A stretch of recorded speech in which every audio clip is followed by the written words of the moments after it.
Hey, thank you guys so much for showing up. Once again, you're watching Comic Lab, and Dave and I have our very special guest, Jason Chatfield, with us. Jason, thank And you he's for gonna joining love us, what my these guys friend. got. So nice to have you on here, Jason. Lovely of you to join us. Take time out of your day to come join Brad and I here. This is delightful. Yeah. Could You not can be. take the wheel. I don't care. Oh my God. We've already got, I'm just tapping the live button to see who's already in. All viewers. Well, look at this. Are you seeing all these viewers filing in here? Are we seeing these people? I'm seeing Margaret just joined us. We've Holly, got Anthony, Scott, Leo. joining us. Yeah, we've got some names. I'm recognizing some of these names. This is great. Yeah. Peggy, These are, Susan, Daphne. aside from all Brad's cousins, we have 2 or 3 new people as well joining us. This is great. So, Brad, thank you for putting out the word to your family. This is awesome. I see Sam Viviano's in there. I just got back from lunch with Sam. We went to a diner uptown a minute ago. Oh, great. So he's fun. watching. Oh, really? He's on the train back home watching. It's right. He's on the subway back to the Upper West Side watching on his phone. I should say to you, Jason, because this is important, Brad and I don't normally wear the same dopey all the way up to the top. I was wondering if you had a uniform. This is not like a uniform. We got on this and we both realized, like, oh no, hey, wait, you also anyway. So that's where our fashion was. I feel like the awkward one now. I went with navy. What an idiot. There we go, Brad. This is a PG show, Brad. Let's tighten that shit up. All right, so we have enough people now in that we're watching and probably confused about what these 3 bespectacled white dudes are talking about. Listen, this is yet another episode of Draw Me Anything. This is my Substack called New York Cartoons. Anyone joining me for the first time, my name is Jason Chatfield. I'm a New Yorker cartoonist and a comedian in New York City. And I'm joined today by 2 people for whom I have an enormous amount of respect and with whom I've shared the stage and microphone on their podcast, Comic Lab, Brad Geiger and Dave Kellett. Welcome, guys. Thank you, my friend. Thank you so much. It is an absolute delight to be here, both with an artist that we know, love, and respect to no end, and a tremendous talent that we know, love, and respect to no end. So thank you for having us. Wait, is someone else showing up? Or wait. It's you. I hate to tell you this. It's you. You're very loved. That's the thing. You're very loved. Tell my therapist. Anyway, I'm glad that I finally get to turn the tables on you both because I always love being a guest on your show because you both have been running this. I mean, you've been doing this podcast for a long time now, and you just hit a milestone episode last August. I want to say, what was how many episodes? We hit the 400 episode mark. We had 400 public episodes and 400 episodes of our Patreon exclusive Pro Tips. So since 2018, we've done 800 shows, which is amazing to think about. That's unbelievable. That's so good. I've been listening to you guys for a long time. It's one of those things that as a cartoonist, you feel very isolated when you're in your own little silo, you're in your own little studio all day. And then when you're inking or, you're sort of doing work that you just kind of want to plug in something and listen to, a couple of guys talk shop. It's nice. Yeah. And it feels like that's more and more as people sort of work more remotely and I mean, we always have, but like, it feels like that's our networking now, it's just tuning into each other's podcasts. It's true. Yeah. It's funny you mentioned that because I've been rereading the untold story of Marvel Comics and how they created that fantasy of the bullpen, the Marvel Comics bullpen, right? Yeah. And I think it was this thing that never really existed for the most part. Right. Like there was a brief period of time, I think pre-World War II, that they kind of had a bullpen. Yeah. But now through podcasts and live streams like this, we're actually getting closer and closer to a virtual bullpen where you can actually talk shop with your friends, even though you're not geographically in the same place with them. Yeah. And what's great too is that it's sort of this shared communal learning where you pay forward what you know, Jason, and pass it on to the community of pros, pro-ams, and amateur cartoonists. Brad and I pay forward what we know, and also it's trying to maintain an active learning where like, hey, what is Jason doing right that I need to figure out that I am failing on? For example, more importantly, what's he doing wrong? Well, no, but I like even just Substack. I have literally, this is the first time I'm doing anything on Substack, and it's fun. Right. And this is the way we should be doing cartooning, is keeping our head on a swivel, trying new things. And because the world is literally changing every 6 months. And so it's good for all of us to pay forward what we know. Yeah, I mean, I was talking earlier today, a guy called Jeremy Kaplan who runs a Substack called Wonder Tools, and we're talking about this book by Arthur C. Brooks called From Strength to Strength. And it's kind of talks about these two phases in your life. You know, in the first half of your life, and you're learning and you're developing your skills and doing your 10,000 hours and you're hustling and you're really making your bones in your career. And that's kind of like fluid intelligence, right? Your brain is changing and you're learning and it's building pathways. And then there's this sort of second phase, which is like crystallized intelligence, which is like, well, you know the skills now, you have the skills, you're able to share them, you've made the mistakes, you built the armor, you've also built the skill set. And, if you want to pay it forward, you ought to, if you feel so compelled, but also if you have the means, then you ought to share it. You ought to send the elevator back down and give people opportunities. And people always did that for me. I know that for a fact that I would never have been able to do anything that I did without other cartoonists, giving me a leg up or sending me work or teaching me bits of business that I would only ever learn by making that mistake myself. Right. Otherwise. Yep. And that's what I feel listening to your pod. That's kind of the byline to Comic Lab, is that we made all the mistakes so you don't have to. Exactly. In terms between Dave and I, and each of us being independent cartoonists for 25 years, we've made so many mistakes that a lot of them we can kind of see walking up Broad Street, and it's like, oh God, okay, here's the deal. I know exactly how this is going to work. But when there's a new platform. That's a really great example. Yeah. We see so many new platforms. They all make the same claims, right? We're going to bring you out. We're going to get you a whole new audience. It's going to be great. And we've seen so many of these new platforms promise, particularly for cartoonists, so many cartoonists, for creators. And it's like, okay, I'll tell you exactly how this is going to work. This is going to break one of three ways, none of which is particularly great. And here's what you got to look out for, but that's because we've been burned so many times. It's like, I can tell you how this is going to work. So I got to ask you though, Jason, because you said there was the stages were liquid. I like this framing that you had: liquid, like fluid intelligence and crystallized intelligence. Yeah. And then what is the next stage after crystallized intelligence? Death.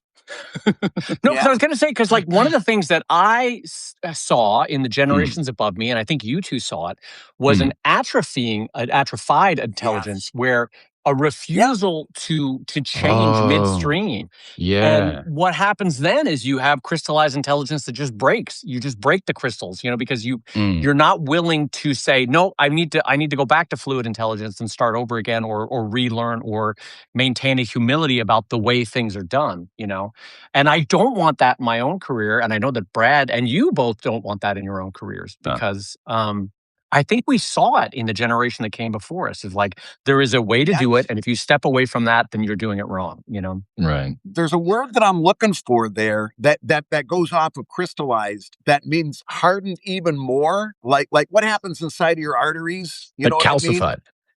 Calcified. You go from crystallized to calcified, because everything that Dave just got done saying is 100% true. Where they're like, they've learned everything they want to learn. The world around them changed, and they're like, we ain't doing this no more. And we saw a lot of people. We saw in the early 2000s, we saw their careers come to an abrupt halt because they refused to stay crystal and they insisted on being calcified. Yeah, that's a really interesting take on it. Mike Rode in the comments just said fossilized too. That's interesting. Yeah, that's not bad. I kind of like Mike's too. Yeah, I like fossilized. It is a calcification of types. What I find interesting, and it was a conversation I was having earlier, was,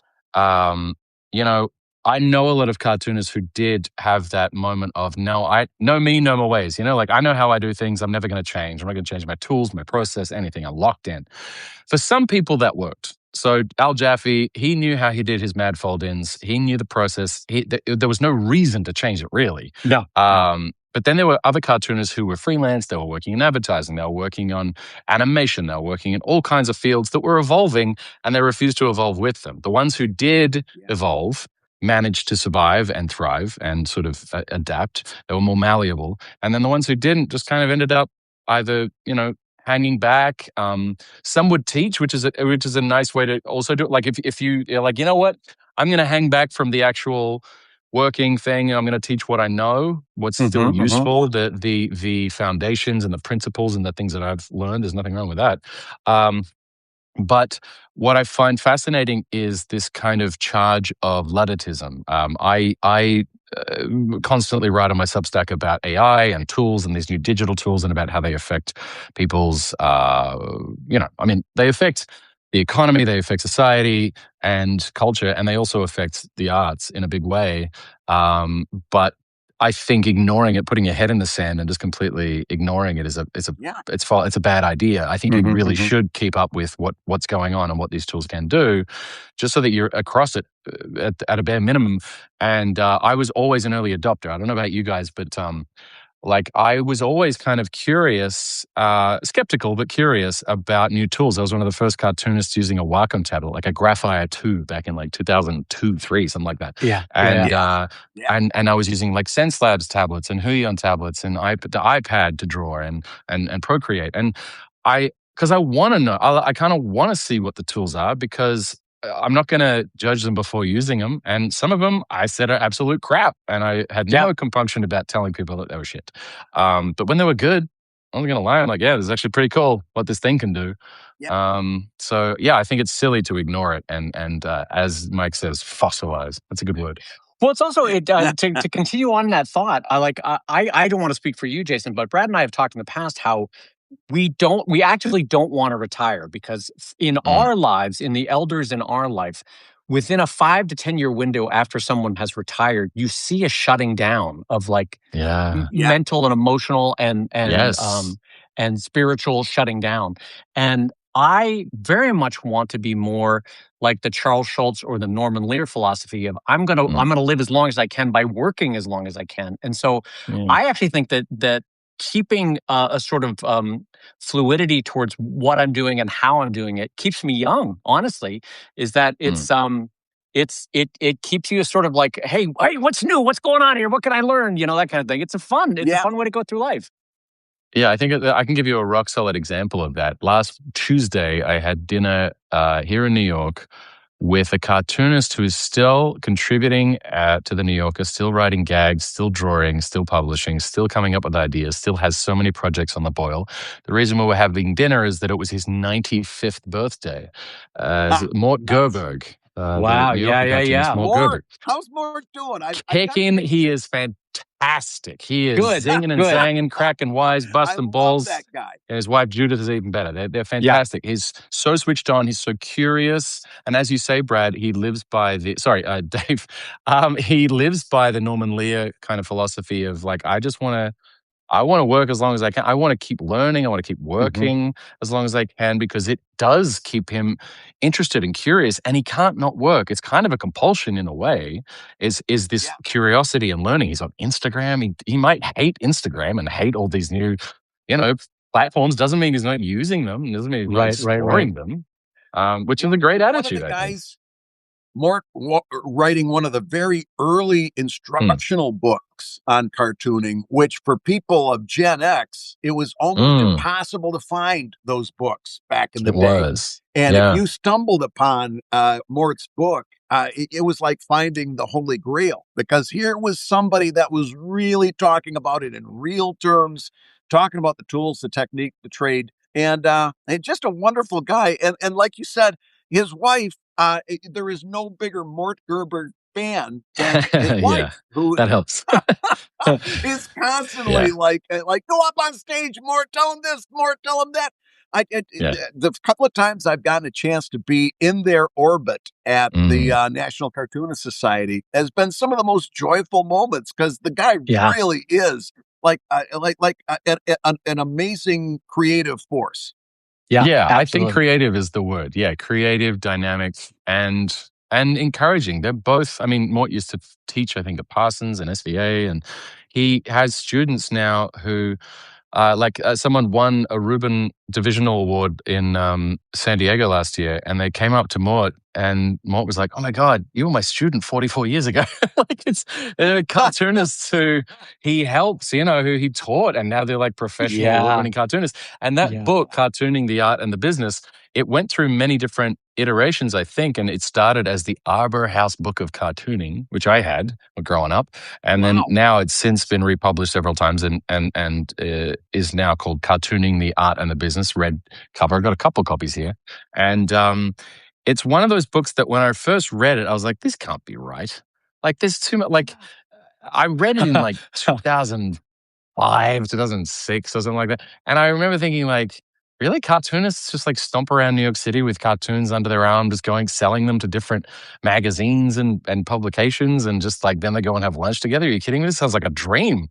And so I moved to New York, and I would every Tuesday I'd have my 10 cartoons under my arm, and I'd go to the New Yorker, and I'd sit down with the cartoon editor, and it'd be like, no, have a good lunch. But then I'd get to hang out with all the cartoonists, and it was amazing. It was like a masterclass in cartooning. And so the front part of that book, the first sort of couple of chapters, did exist up until 2020. It was real. It wasn't a fantasy. It was pretty cool. Yeah, that's a world that I never got to experience. Brad, I don't think you ever got to it. We got to experience elements of it in our early part of our career with our newspaper stuff, but even that was not the same as what the specifically New York market was like back in the day. But it's fascinating to read stories from that, and you got to walk those roads, Jason, which is fun. But it's interesting now, like even those last bastions, a lot of it is email submissions from around the world and around the country right now in terms of New Yorker editors. Yeah. Submittable as well. Yeah. Okay. But I honestly, cartooning keeps me, it's such a joy. It is still such a joy in my life that I don't want to calcify, as we were talking about before. I want to, because I also don't want to be making the same like Ziggy cartoon that I made when I was 22 when I'm 58. I want to make new and different stuff. And so changing the way I do it and how I do it and how I approach it, I think will keep me fresh in terms of what I do and what I make. Anyway. Yeah. I think that's important. And sorry, Brad, were you going to say something? In terms of that cartoonist lunch that you were talking about, which by the way sounds amazing to me. It was awesome. I've said this at different times to different people, but that's what made the early days of webcomics so strong, was that we had that same, it was virtual, it was in message boards, right? And Forums, and those sorts of things. But there was such a feeling of information share where you'd go into the Keen Spot message board, and there would be so much information sharing going on there that it really gave us a leg up in 2000, 2001, those early days above anybody else, because we were sharing every little bit of information that we had about how to make this thing work online. And it's something that I kind of, it's gotten away a little bit. It's diffused a little bit through social media and so forth, but it was really our strength in those early days of independent comics on the web. Well, I think you two have preserved it in your podcast, in your community. I think in your in the work that you're both doing, and I agree. I mean, it's certainly those forums that you're talking about were more constructive than the Weisenheimer. Oh boy, but that's a deep cut. That is but the time in 7 days I've heard Weisenheimer brought up, and every time it's a real, if you know, you know. Emotion, let me tell you that. Yeah, I mean, but that community element is the thing that keeps me coming back. Like when I was, the reason that I was so drawn to the National Cartoonist Society is it does feel like a really supportive community and a group of people who genuinely want to share. It's not like you're pulling information out of them like some kind of, interrogating. They're happy to share the information and talk shop about tools and process and tips and ideas and connect you with other people. Go, hey, this guy does animation. You should talk to him over there. Or like, oh, I know an art director who's looking for someone for this thing. And I think I've got more work from fellow cartoonists than I've ever got from an agent or or a manager, or a website, social media, anything like that. Right. Yeah. Well, that's something that Dave and I, we really started to get involved with the NCS again after right around the time that you were president, and we saw some of the changes that you were making, and then that's being carried on by Karen Evans right now. I gotta say, from somebody I personally I've had a difficult relationship with the NCS. A lot of people have, to see to see what it's become now, and to see the changes that have been made. This year, we got an advanced look at the National Cartoonist Society Conference in Columbus, Ohio, August 6th through the 8th. Yep. It is, between Dave and I, we've always had a secret wish list of what we would hope an event like that would be. It literally checked off all the boxes. Amazing. Every box. So good. Yeah. Dave, it didn't miss a bit. Didn't miss a beat. And like the fact that there's going to be 10-minute TED Talks for cartoonists that each are sharing their own specialty and skill set. There's going to be lawyers talking about copyright, talking about trademark, talking about, sort of IP protection and contracts. There's going to be Jim Davis, Kathy Geiswhite. We're going to have a panel of cartoonists. It's going to be, and then the ability to do a signing and selling opportunity to meet the public. And because when you go to these different NCS events, how lovely to say, hey, if you're in Ohio or in the Midwest, come out and meet Jason, meet Brad, meet Dave. That's great. And but also to finish off your thought, Brad, one of the reasons why I think we had a hiccup at first with the NCS, which we don't have now, was cartooning writ large was a zero-sum game, where for me to succeed, Jason had to fail. Or for Brad to get a job, Dave couldn't get that slot, or for Beetle Bailey to get in the newspapers, Tumbles Weeds had to get taken out of the newspaper. And now that's not the case. For me to succeed, great, I can then share my links for Jason. And Jason, for succeed, he can then promote Brad's Substack or this or that, And so we literally have the entire English-speaking world to communicate with, of which there are billions of people, and the audience is potentially sky's the limit. None of us have gotten there yet, but it's so nice that we're not competing with one another. So why not pass along what you know and share what you know? Absolutely. Yeah, I think also, Mike, in the comments, Mike wrote again saying that at one point in time, and this was very late in the day, but the NCS really didn't recognize webcomics as a category in their awards, which alienated a lot of people. And I remember in Boston in, I want to say like 2011, maybe, it was like Randall Monroe and Kate Beaton and yourself, Dave, I think, and some webcomics people were invited in to kind of just demystify it for some people, because some people thought, webcomics, is that real? Like, if they just publish it on their own site, is that a real thing? There were people who just were stuck on the idea of the gatekeeper and the publisher, and like you said, the zero-sum column inches print thing of like, well, if you're not in a comics, or if you're not on a comics page, are you really a cartoonist? And it was just old thinking. And to Bill Eamon's credit and Tom Richmond, Jeff Keane, and their boards collectively, it took them a minute. But they had online comics short form and online comics long form. They didn't call it web comics; they called it online comics. But I think once they did that, it really opened the doors to not just, I don't want to say the word legitimize, just to kind of give a sense that there's a lot more. If you open the aperture, and there's a lot more to cartooning than just this sort of closed shop with comic strips and gag cartoons and magazine and newspaper illustration and and book illustration and things like this, and graphic novels. Like we blew it out to add comic books, graphic novels, online, publications. There are some people who have never been published in print who are wildly successful cartoonists who never really qualified for any of the categories. And that was insane. I mean, we were talking up until like 2012, which is very late in the day. But to their credit, it had they gone got on it through. for They did change way it. too long, and it went beyond categories of competitions. They would not accept web cartoonists for memberships because they wanted a certain percentage of our income to be from newspapers and syndication. But Dave, was that the year that what Jason was just talking about? Was that the year that you gave that presentation to the NCS where you kind of laid out web comics and so forth? There were 2 NCS meetings where I did versions of that presentation. One by myself in, I think it was Arizona or some deserty area. I don't remember where. It might have been Albuquerque. I just remember the nice pools. I remember, just being deserty and kind of hot.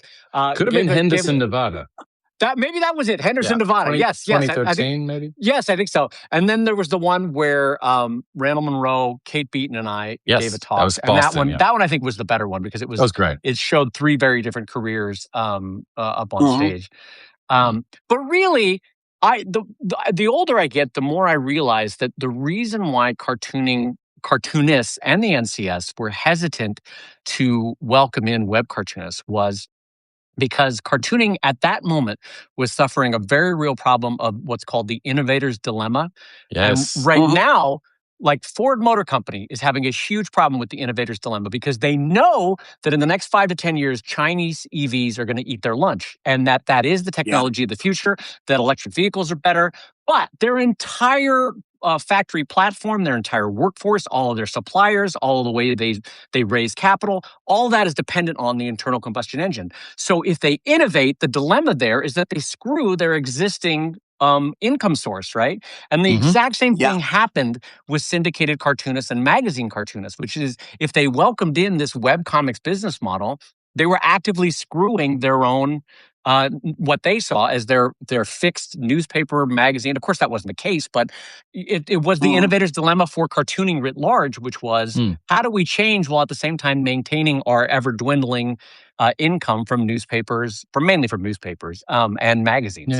So I see the older I get, the more I realize if you were 65 or 70 and it was 2010, you were kind of scared shitless and kind of like, what is this nonsense? They're giving it away for free. How are they making a living? And it was just a very different business model for art. And so now, a little bit older, I get it. I see why because they were calcified in the way they were looking at it. That's true. That's a good way to put it. And Brad, I want to get your perspective on this for a minute because I want to talk about, actually I want to talk to both about this, about crowdfunding, about Patreon, about Kickstarter, about Zoop, about all these, these platforms that have popped up over the years to help artists create work that they want to create for people who want to see it. God forbid. But I really like what you said there, Brad, about the innovator's dilemma. That's such an interesting insight. I've never really thought about it like that before, but you're absolutely right. That's exactly what that was. And I guess, looking at it from that perspective, I can see that's kind of what was happening. All that is to say that I am really excited about the 80th anniversary this year. The Rubens in Columbus, Ohio, at the Billy Island Cartoon Museum and Library. It's going to be epic. And I mean, it's one of those things that if anyone hasn't, you don't have to be a member to go to these things. But the National Cartoonist Society, I couldn't recommend it highly enough to anyone who is a cartoonist or wants to be a cartoonist, or is on the edges of wanting to join an organization of cartoonists that's a little bit on the fence and not, a little worried about whether it's a bit of an old boys club or a closed shop. It's really not. It's a very encouraging group of people. But it is one of those things that takes an enormous amount of work. And as you say, Brad, an enormous amount of effort to kind of change the sort of mindset and the perspective on how things are moving and changing. And I think once it does kind of feel like it reflects the industry as it exists now, I feel like it feels more relevant, feels more comfortable. Someone in the chat says, should we be adopting AI more? Alex, stop trolling. But I just think, no, what I mean is like, we do have issues. Sarcasm than I did. Yeah, well, I saw Alex, and I know Alex's work, and I'm Alex like, is great. Is that? I thought it was a serious comment. I'm like, oh my gosh, how do we deal with that? You picked up the sarcasm better than I did. Well, Alex has a fantastic Substack, and I recommend anyone who hasn't subscribed yet, highly recommend you subscribe to Alex Hallett. It's called Cartooning in the Age of AI. Fantastic Substack. She writes about, she uses all these different tools that are coming out. And like I said earlier, it's worth just seeing what they can do and what they are.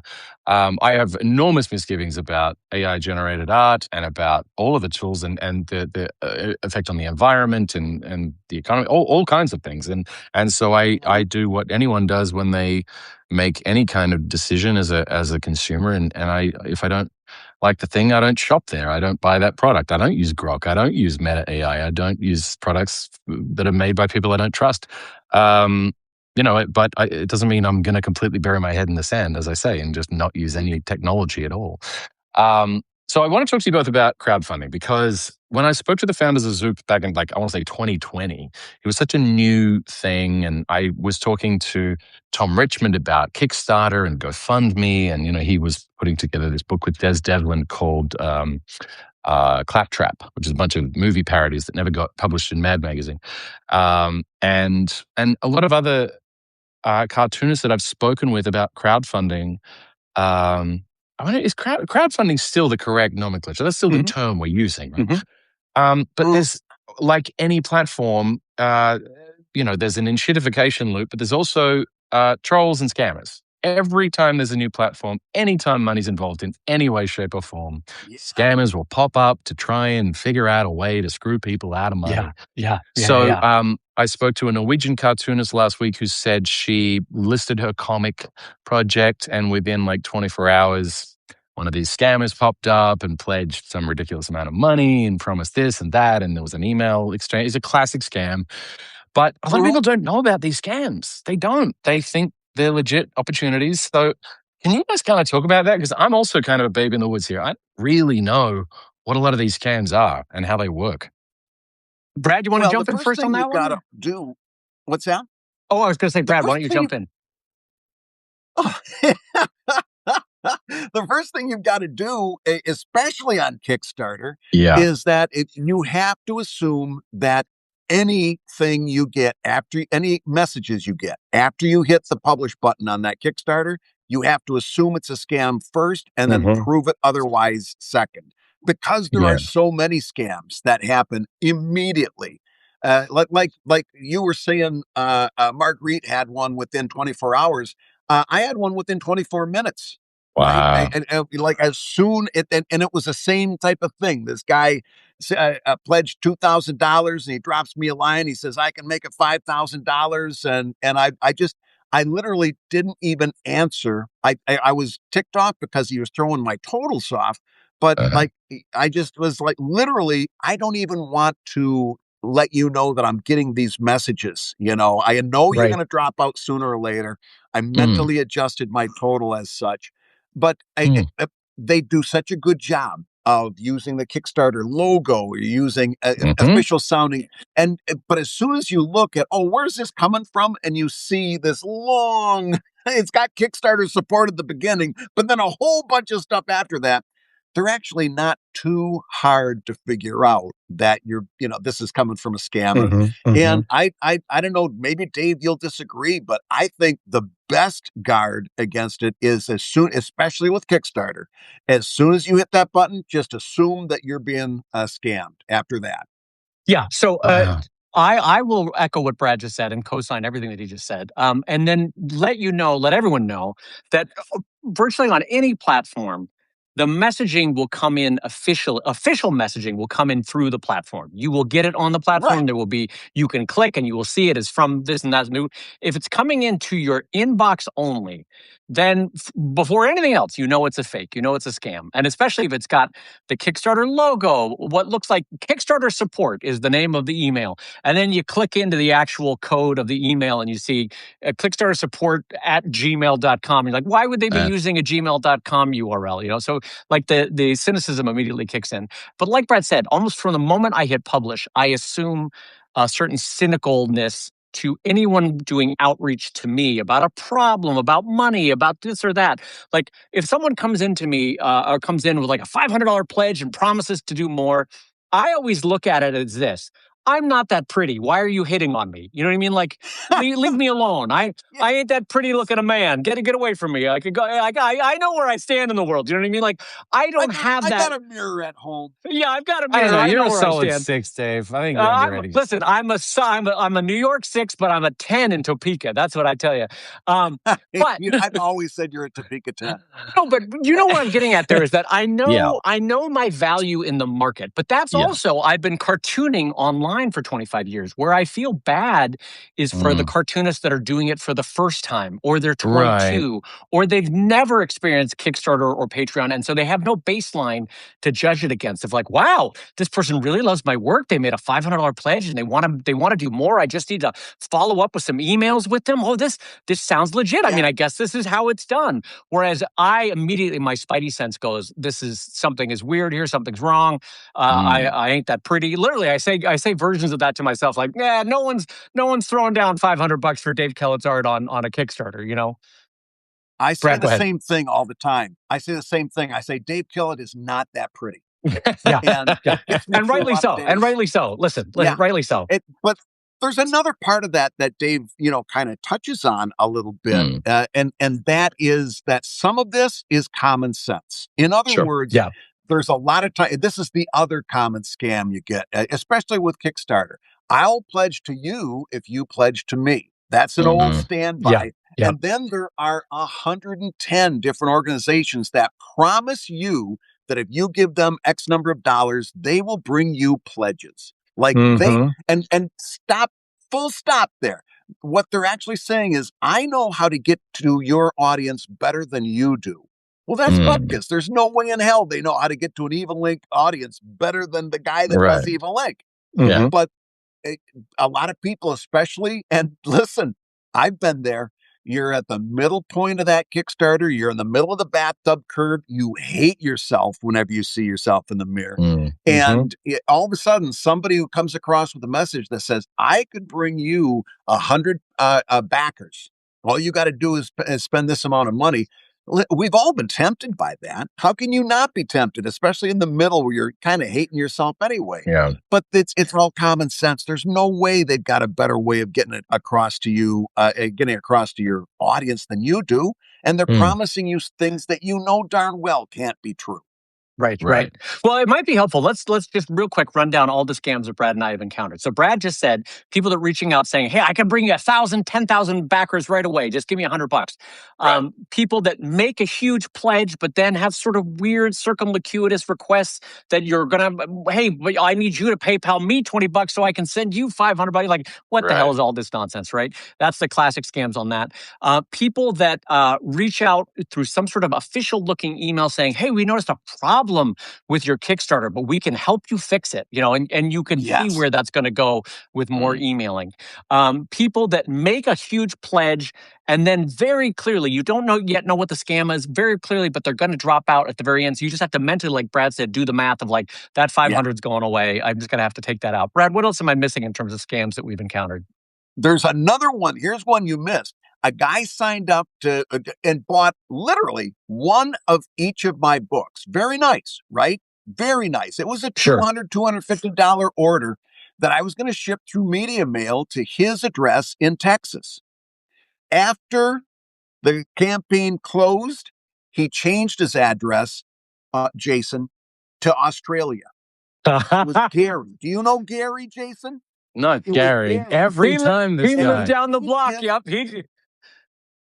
Classic Gary, if I'm honest. So just learn again, like I said at the top of the show, I made all the mistakes so you don't have to. I ate it. Instead of reaching out to this guy and saying, hey, you can't do that, I just ate it. And basically made, after subtracting the shipping, made $10 on the deal, right?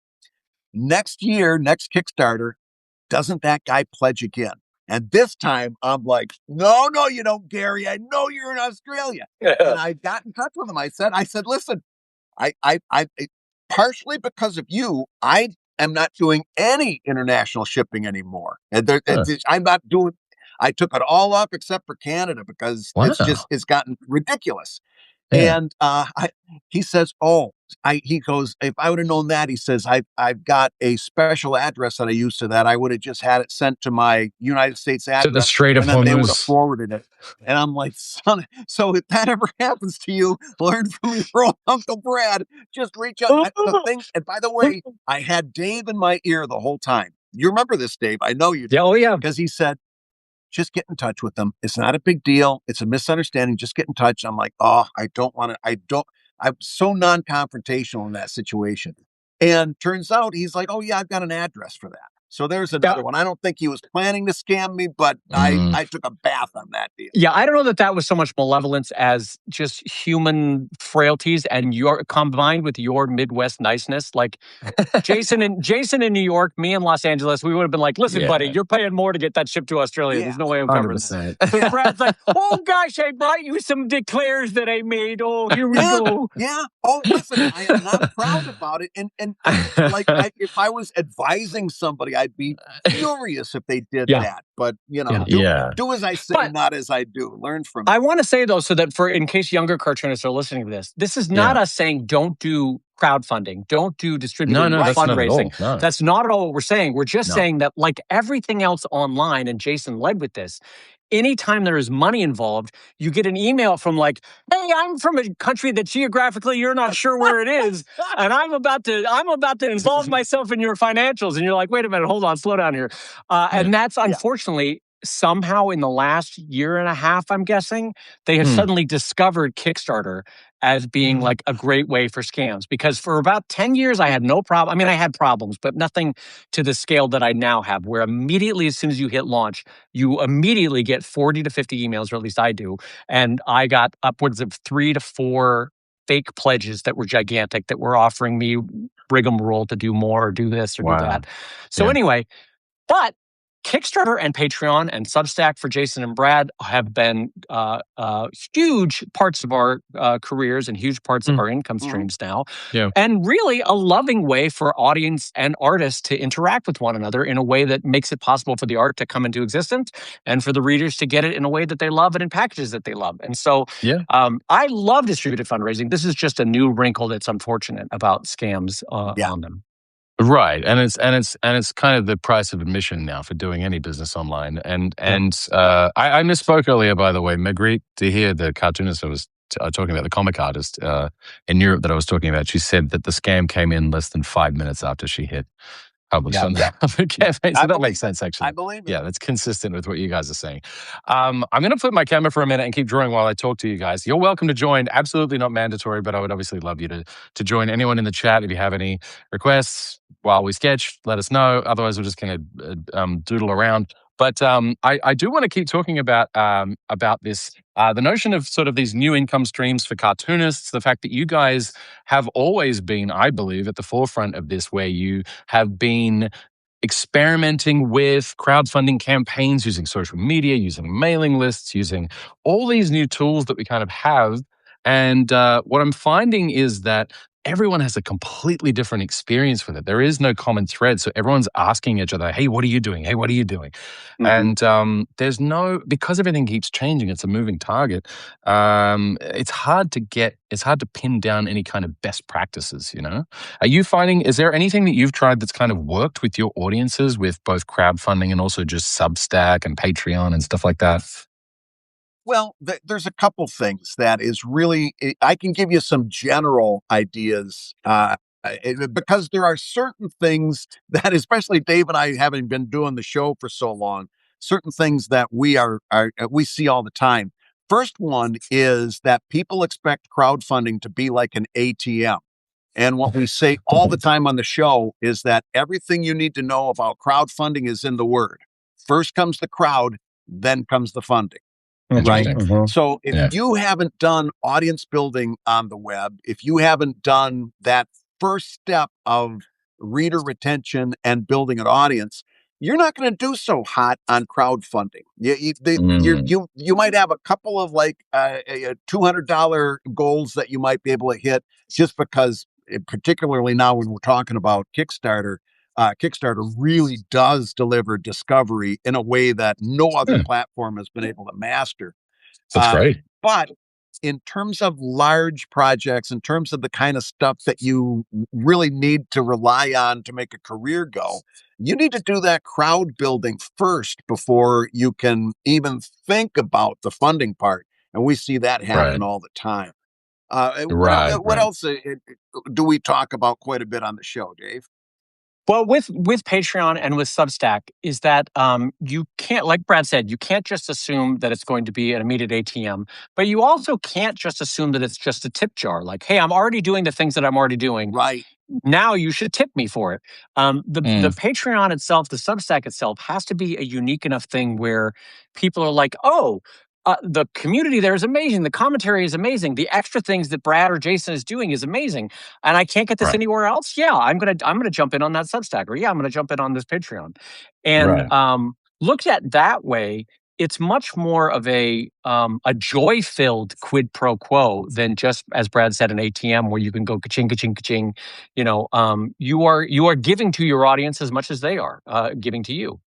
Yeah, right. There is that value. There's that real value, right? Actual value. Now, I got to ask you, should I flip my camera around? Is that better? That's certainly, Brad, my drawing is certainly better looking than me, right, Brad? I mean, no one wants to see that. I mean, that's a given, but you guys are very welcome to join. All right, while I reset up my camera, I'm going to mute my camera for a second, or disable the video, rather. Sure. I do want to talk about Substack for a minute because we spoke about it last year in Boston. Yeah, we were on stage talking about these different new, platforms and how they're changing and how you can be kind of trepidatious about it because, and rightfully so, because of the sort of enshittification loop, and you worry that as sort of feature creep sneaks in and it tries to be everything to everyone, and then it brings in the influencers, and then it brings in the TikTokers and the YouTubers, and it just tries to be, like I said, like it's just everything to everyone. It loses whatever was special about it in the first place. And then, it just becomes for the shareholders instead of the users. But I think the difference for me with Substack is for all of the new features and things that have been rolling out, and certainly, the moderation issues and some of these, issues that they've had. For the most part, it is still serving the creator. Like it is still the hero is still the person doing the work. It's if you don't make money, they don't make money, basically. And I do still trust that model. And talking to the founders and the people at the top, they all agree. There's three of them. They all agree on this same principle. There's no wiggle room really for them on this. So I don't know, how are you finding it, Dave? I know you sorry, Brad, you've been on Substack for a minute. What are you thinking? How are you feeling about it? Substack has kind of made me a believer in newsletters in general. Like I've really become excited about what I'm seeing there, just in terms of being able to reach my audience directly without social media. When you compare your ability to get across to somebody on a platform like Blue Sky or Twitter or something like that, or even Instagram, and then you compare that to what you can build on a newsletter, and I think Substack, hands down, delivers the best results in terms of building a newsletter mailing list and being able to reach them with innovative features. It's really having done Substack. I not only do the Evil Ink Substack, but I started mirroring the advice and tutorials that I was doing on webcomics.com. Webcomics, that was great. Its own Substack, the Webcomics Handbook Substack. We started doing a newsletter for Comic Lab to reach out to our Comic Lab backers, and I started doing a newsletter specifically for comics creators who were dealing with not safe for work topics, because they have a special group of needs and things, topics that are worth talking about. So all of a sudden I found myself doing about, I think at this point, 5 different newsletters, because I am crazy, like hyped about what happens when I send that newsletter out. out, and I can see the effectiveness in it. It just it's so much a better use of my time than trying to do these posts on traditional social media. Right. Yeah, you're trying to game an algorithm. There's still an open rate. There's still, I mean, the algorithm is one thing. You got to compare that to your open rate when you look at your Substack stats. But you're still doing so much better. You can still, obviously, it's not like Instagram where they don't allow links going out, or TikTok, same thing. It's such a better way of audience building, community building, and then getting messages across. I just become a big believer in newsletters this past, I'd say it's been something that took about 18 months. And now it's like, if I'm going to do something, the first thing I'm setting up is the newsletter.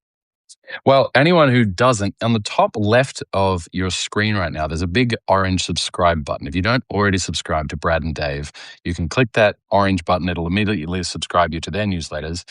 Please support them. Upgrade to paid if you can. Upgrade to paid on my Substack if you want to. I put up the replays. I paywall the replays. This is a free stream. It's always going to be free live. But the replays, I write up a recap and share resources and images and all sorts of stuff. And I share a preview. It's usually 5 to 15 minutes. But to watch the whole replay of the episode is paywalled. And I do that at least 1 or 2 times a week.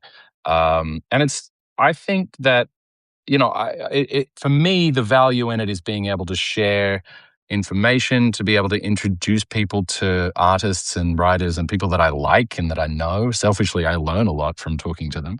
But also just looking at the technical thing that you talked about, Dave, with like open rates and stuff like that. If I had 1 million followers on Instagram and I had a book to sell, I'm not reaching 0.1% of those followers when I have something to sell. Even if I boost a post, it's going to be pretty hit and miss.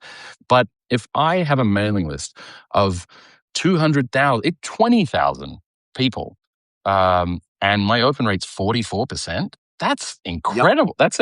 That's a order of magnitude more than I would reach on say Instagram or something. JC Knight said, "Do you have a newsletter of all of your newsletters, Dave?"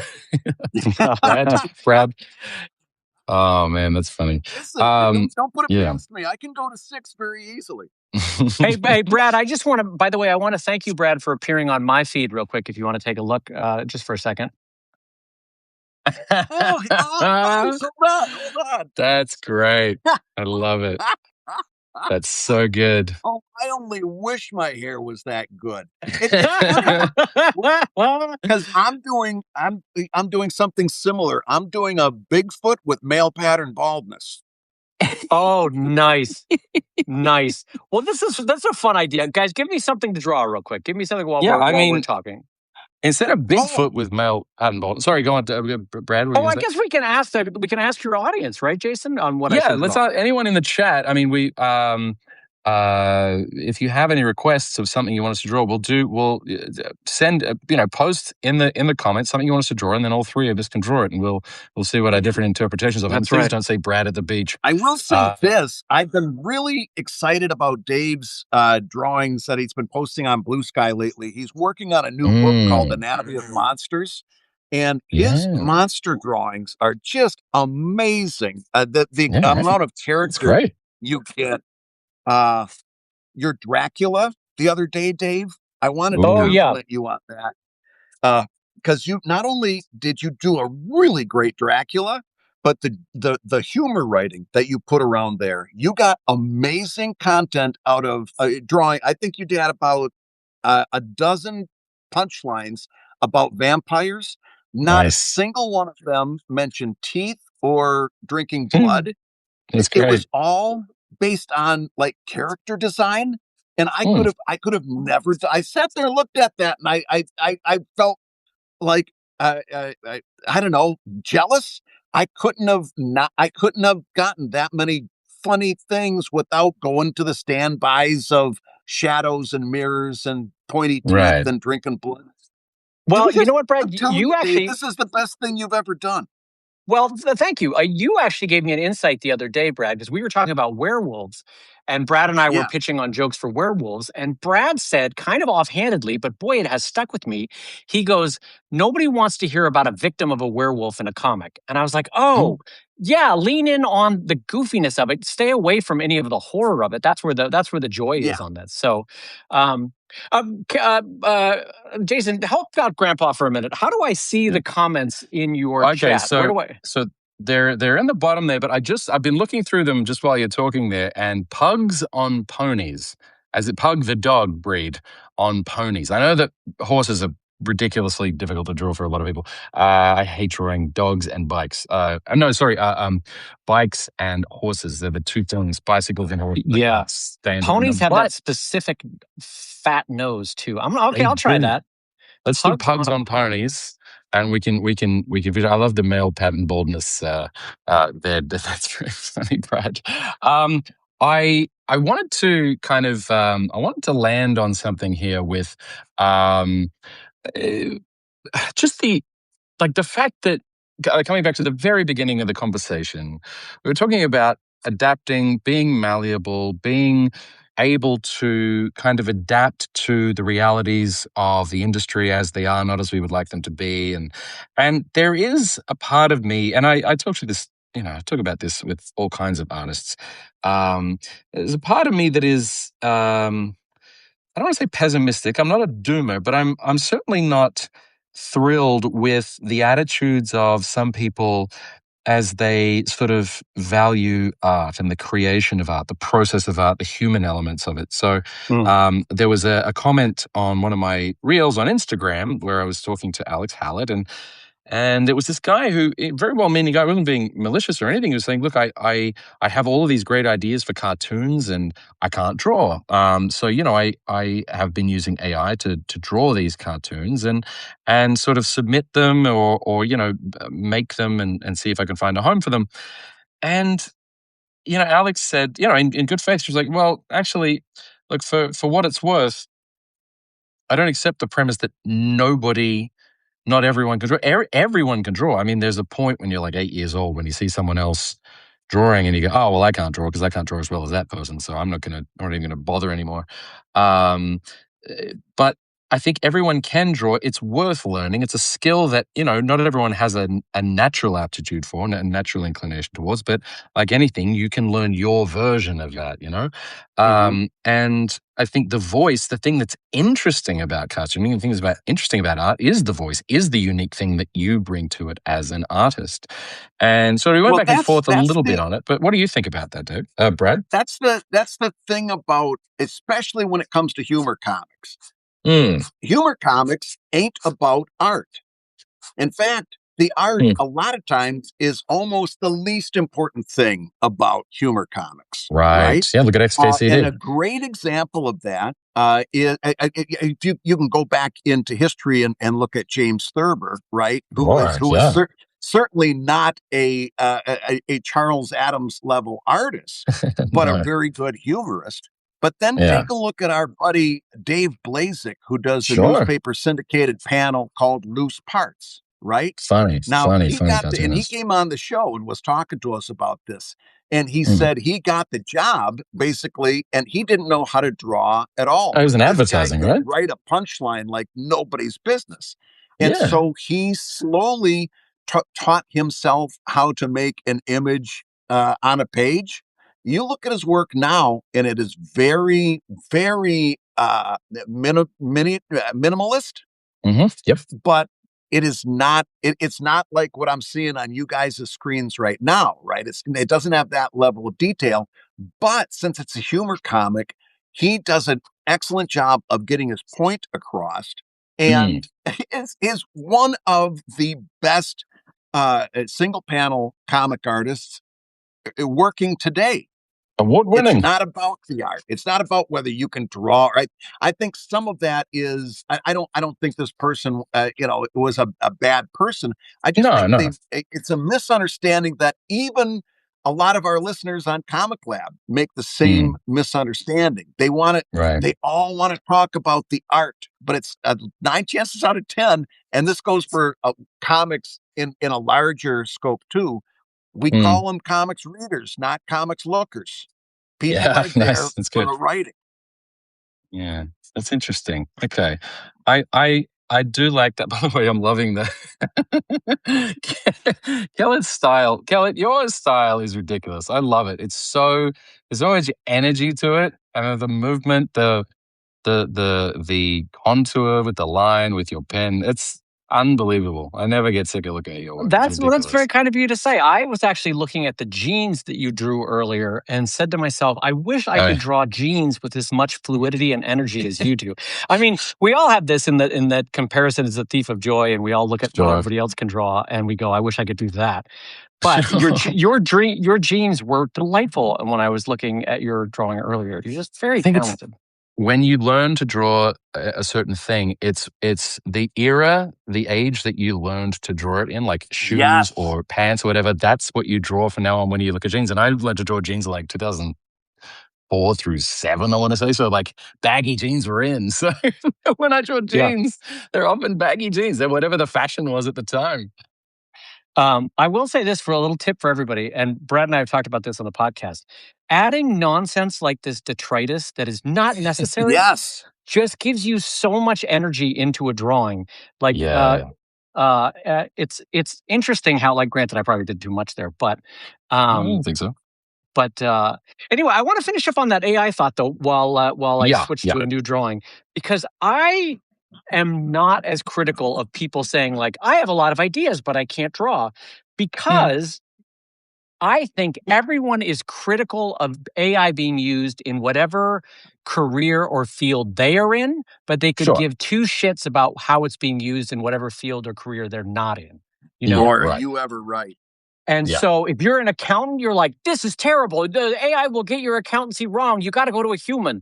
Meanwhile, I just want to know how to do my 529 for my kids. I don't need a whole hour meeting with my accountant. And so you know what I mean? Like, and I'll be honest, I'll ask an AI that rather than scheduling an hour with my accountant, because I just need a quick question asked about my 529 account, you know? And so, but everyone has the thing that they draw the line in the sand with on AI. And for some people, it's much stronger. And for others, it's more fluid. But for everyone, it is, don't come for me, but I don't care what you do with other careers. You know what I mean? Like, a Waymo robot car taking cabbies' jobs away, I could give two shits about that. I enjoy a Waymo more than I enjoy a human cabbie. But don't come for cartooning, because that's what's important. So don't come for me, you know? And so there's a lot of hypocrisy I see in people in terms of their approach to AI for the average person, not you, Jason, because I can tell you've drawn. I agree though. A heavy line in the sand. But for me, I'm just willing to admit my own humanity in that, like, as long as it doesn't touch cartooning, I'm for the most part okay with it.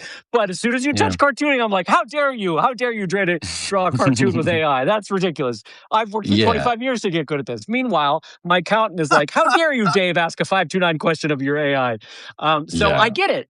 But we're entering into a world where you're lying to yourself if you think you're going to be able to escape AI. It's here. There's going to be a corporate crash. Of course, we all see that.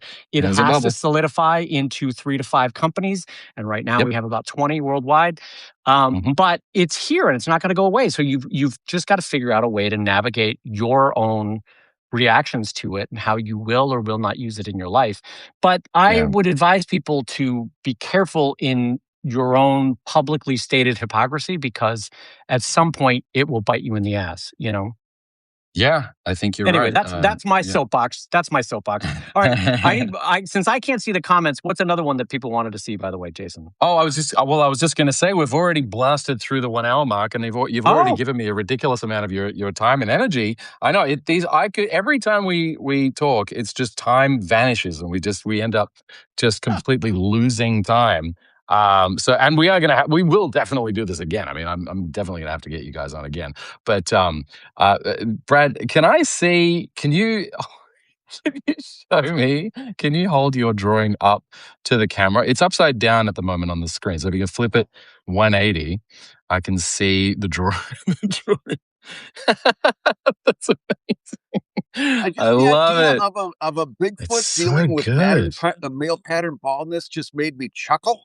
Oh, it's so good. I can see him at like a hair clinic going, I've got the punchline somewhere in the neighborhood of Yeah, I know, Doc, but if this continues, at what point do I stop being a legend and start being just a guy with big feet? That's great. I love that. That is New Yorker worthy, I dare say. That's very funny. I like that as a gag. That's very funny. I guarantee you, New Yorker ain't looking for me. No.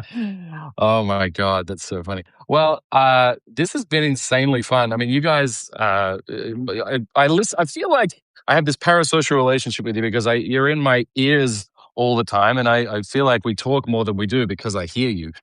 But I want to reiterate just before we finish that all the platforms that we're on, all the things that we're trying to make a go of being cartoonists and comic artists is we're constantly pivoting and adapting and evolving.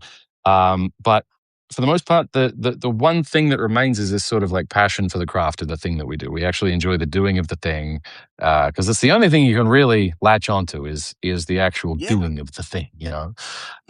So I think and that comes through in the things that you guys talk about, in the way that you talk about it. You're very knowledgeable. You're very, very, very generous with your information and your time, as you have been today. Is there anything, just before we go, is there anything that you're working on that you want to promote? Any campaigns, I mean, obviously plug your Substacks and newsletters and your Patreons and all that sort of stuff. Do you want to let people know where they can find your work? Sure, I'll go first, Brad, if that's all right. I would like to plug Evil Comic over at evilcomic.com. It's been running for decades now, producing fantastic storylines around villains who are living their best life, being villains, and God damn it, it's delightful. And it has a fantastic Evil Inc. After Dark, not suitable for work angle you should check out. And that's what I would like to plug today. Nice. And I would like to plug, when I say that Dave right now is doing some of his best work, you've got to put that against a big body of work that is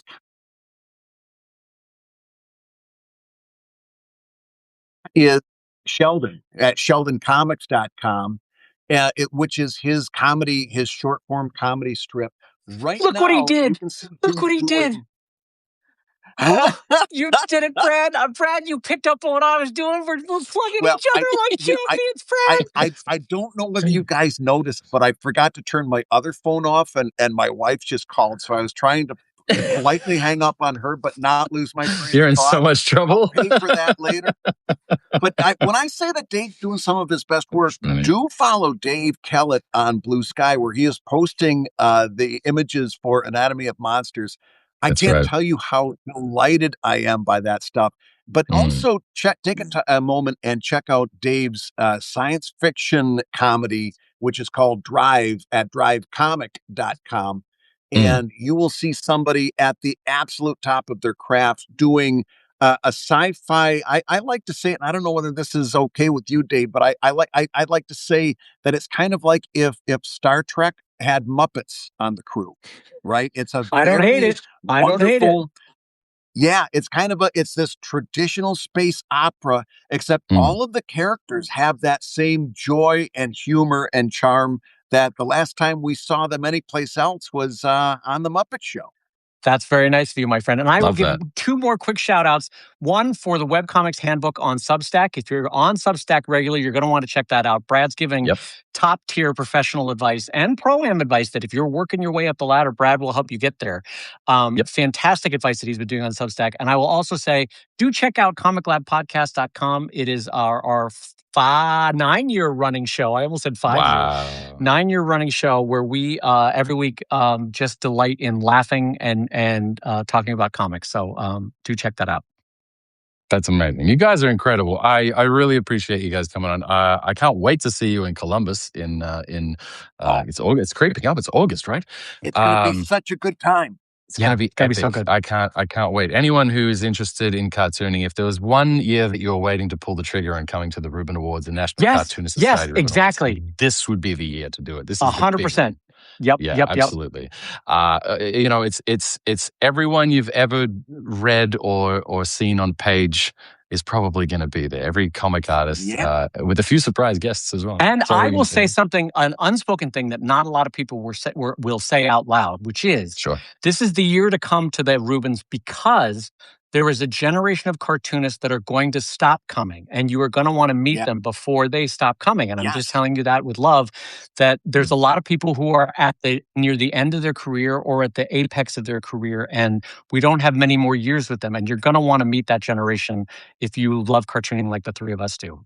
That's a very, very good point. Yeah. Yeah. There's nothing like meeting your heroes, but also learning from them and being able to tell them how much your work means. Their work means to you and has meant to you. Yeah. There's nothing like it in the world. And so I'm the first one to say it. We're not going to have Brad for much longer. You're going to. I was waiting for it. There it is. Can I tell you? I didn't see the joke until 30 seconds later. I was like, why did I not take that joke about I was waiting for the punchline. Anyway, chef's kiss on that joke. All right. That was perfect. What a great way to end. Oh my God. Thank you so much, you guys. I'm going to post the replay to this tomorrow with links and all the resources and everything and the images. Thank you both so much. Please, if you haven't already, push the button up here on the top left, subscribe to both of their Substacks. If you hit that orange button, it immediately subscribes you to both of their Substacks. So please do that. And please tune in. Speaking of Thurber, the winner of the James Thurber Prize for American Humor, Emily Flake, will be my next guest next Tuesday at noon. I'm off to the Society of Illustrators right now to go and watch her and Roz Chast and Liza Donnelly screen the documentary about New York cartoonists. So great. It's going to be a really good episode next Tuesday. Have fun. Thank you, my friend. Guys. Thank you for having us, and thank you for having Brad. He needs this.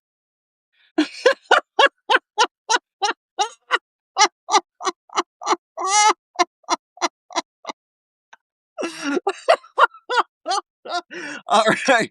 I'm going to jump out. I'm going to call my wife back. I'll talk to you in a little bit. All right. Bye-bye.